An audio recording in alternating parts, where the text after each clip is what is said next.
24 লাইভত মোৰ দৰ্শকক স্বাগতম জনাইছোঁ আৰু মই বৰ্তমান উপস্থিত আছোঁ নগাঁও জিলাৰ কঠীয়াতলীৰ ৰেংবেংৰ টেঙাপানীত কিয়নো প্ৰত্যেক বছৰে এই টেঙাপানী বনভোজস্থলীত অসমৰ বিভিন্ন প্ৰান্তৰ পৰা মানুহ আহি ইয়াত সমাগম ঘটে তেওঁক পিকনিক উঠিবলৈ এই বিষয়ে 24 লাইভৰ মোৰ দৰ্শকে এক প্ৰতিবেদন আগবঢ়াইছে। পোনপ্ৰথমে সকলো অসমবাসী ৰাইজক আপোনাৰ ইংৰাজী নৱবৰ্ষৰ সেয়া ভৰা শুভেচ্ছা জ্ঞাপন কৰিলোঁ। গতিকে প্ৰতি বছৰে আমি ইয়াতে কঠীয়াতলী স্থিত আমাৰ টেঙাপানী নামেৰে বিখ্যাত এই বৃহৎ বনভোজস্থলীত প্ৰতি বছৰে ইয়াতে আপোনাৰ বৃহৎ জনসমাগম হয় এটি প্ৰীতিভোজৰ বাবে। গতিকে আমি প্ৰতি বছৰে আহোঁ, আমি ইয়াৰে স্থায়ী বাসিন্দা। লগতে ইয়াতে আপোনাৰ পাহাৰে সৌন্দৰ্যৰে ভৰা, প্ৰকৃতিৰে ভৰা। গতিকে নদ নদী আছে আপোনাৰ ইয়াতে, আপোনাৰ নেচাৰেল য'ত নেকি আপোনাৰ পানী অট'মেটিক ওলাই থাকে, টেঙাপানী বুলি কয়।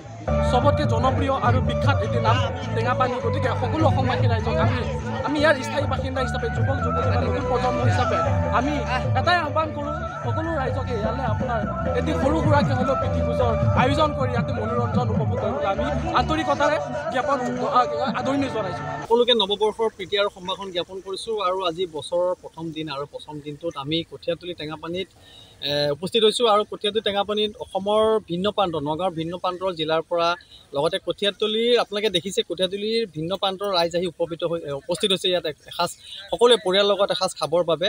আৰু এটা সুন্দৰ মনোমোহা দৃশ্য ইয়াত আপোনালোকে নিশ্চয় উপভোগ কৰিছে আৰু সুন্দৰ পৰিৱেশ এটা বিৰাজ কৰে অঞ্চলত। গতিকে প্ৰত্যেকটো বছৰত সকলোৱে এনেধৰণে এই দিনটোত আহি ইয়াত তেওঁলোকে বনভোজ খায় আৰু সকলোৱে মিলিজুলি এসাঁজ খোৱাৰ যি পৰিকল্পনা কৰে। গতিকে সকলোৱে আহি পেলাই ইয়াত বনভোজ খোৱাৰ এটা যি আনন্দ, যি মুহূৰ্ত, এটা সুন্দৰ এটা অনুভৱ। গতিকে ময়ো আহিছোঁ, মোৰ পৰিয়ালৰ লগত সকলোৱে আহিছোঁ ইয়াতে বনভোজ খাবৰ বাবে। আৰু পুনৰবাৰ বেছি নকওঁ, ইতিমধ্যে আমাৰ দেখিছে আপোনালোকে ভিডিঅ'ত গোটেইখিনি সংগ্ৰহ কৰিছে। গতিকে পুনৰবাৰ সকলোকে আন্তৰিক ধন্যবাদ জ্ঞাপন কৰিছোঁ। 2024 চনটো যাতে সকলো সুফল হওক, মংগল হওক, তাৰে কামনা কৰিছোঁ।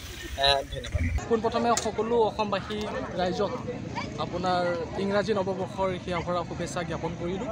গতিকে প্ৰতি বছৰে আমি ইয়াতে কঠীয়াতলী স্থিত আমাৰ টেঙাপানী নামেৰে বিখ্যাত এই বৃহৎ বনভোজস্থলীত প্ৰতি বছৰে ইয়াতে আপোনাৰ বৃহৎ জনসমাগম হয় এটি প্ৰীতিভোজৰ বাবে। গতিকে আমি প্ৰতি বছৰে আহোঁ, আমি ইয়াৰে স্থায়ী বাসিন্দা। লগতে ইয়াতে আপোনাৰ পাহাৰে সৌন্দৰ্যৰে ভৰা, প্ৰকৃতিৰে ভৰা। গতিকে নদ নদী আছে আপোনাৰ ইয়াতে, আপোনাৰ নেচাৰেল য'ত নেকি আপোনাৰ পানী অট'মেটিক ওলাই থাকে, টেঙাপানী বুলি কয়। চবতকৈ জনপ্ৰিয় আৰু বিখ্যাত এটি নাম টেঙাপানী। গতিকে সকলো অসমবাসী ৰাইজক আমি ইয়াৰ স্থায়ী বাসিন্দা হিচাপে, যুৱক যুৱতী বা নতুন প্ৰজন্ম হিচাপে আমি এটাই আহ্বান কৰোঁ, সকলো ৰাইজকে ইয়ালৈ আপোনাৰ এটি সৰু সুৰাকৈ হ'লেও প্ৰীতিভোজৰ আয়োজন কৰি ইয়াতে মনোৰঞ্জন উপভোগ কৰিবলৈ আমি আন্তৰিকতাৰে জ্ঞাপন আদৰণি জনাইছোঁ। সকলোকে নৱবৰ্ষৰ প্ৰীতি আৰু সম্ভাষণ জ্ঞাপন কৰিছোঁ। আৰু আজি বছৰৰ প্ৰথম দিন আৰু প্ৰথম দিনটোত আমি কঠীয়াতলী টেঙাপানীত উপস্থিত হৈছোঁ। আৰু কঠীয়াতলী টেঙাপানীত অসমৰ ভিন্ন প্ৰান্ত, নগাঁৱৰ ভিন্ন প্ৰান্তৰ জিলাৰ পৰা, লগতে কঠীয়াতলীৰ আপোনালোকে দেখিছে কঠীয়াতলীৰ ভিন্ন প্ৰান্তৰ ৰাইজ আহি উপস্থিত হৈছে ইয়াত এসাঁজ সকলোৱে পৰিয়ালৰ লগত এসাঁজ খাবৰ বাবে। আৰু এটা সুন্দৰ মনোমোহা দৃশ্য ইয়াত আপোনালোকে নিশ্চয় উপভোগ কৰিছে আৰু সুন্দৰ পৰিৱেশ এটা বিৰাজ কৰে অঞ্চলত। গতিকে প্ৰত্যেকটো বছৰত সকলোৱে এনেধৰণে এই দিনটোত আহি ইয়াত তেওঁলোকে বনভোজ খায় আৰু সকলোৱে মিলিজুলি এসাঁজ খোৱাৰ যি পৰিকল্পনা কৰে। গতিকে সকলোৱে আহি পেলাই ইয়াত বনভোজ খোৱাৰ এটা যি আনন্দ, যি মুহূৰ্ত, এটা সুন্দৰ এটা অনুভৱ। গতিকে ময়ো আহিছোঁ, মোৰ পৰিয়ালৰ লগত সকলোৱে আহিছোঁ।